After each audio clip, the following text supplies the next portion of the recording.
आज आम डिस्कस करवा पैनक्रियाटिक स्टोन विषय। पैनक्रियाटिक स्टोन माने अग्नाशय पत्थर सृष्टि होगा।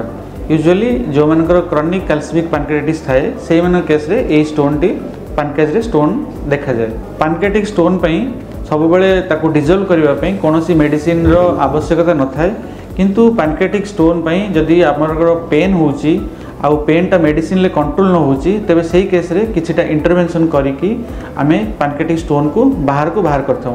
एटा आपण माने एंडोस्कोपी रे हेई पारे किंबा सर्जिकल प्रोसीजर हेई पारे। एंडोस्कोपी रे आमे गोटे प्रोसीजर अछि जहाको आमे ईआरसीपी कहूछु।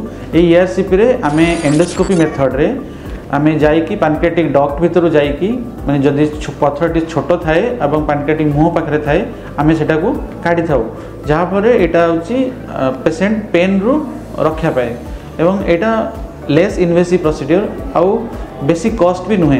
किंतु जो मानकर एंडोस्कोपी चिकित्सा हेई न पारुची सेही मानकु हमकु सर्जरी करिकी ताको स्टोन काढिबा को पड़े।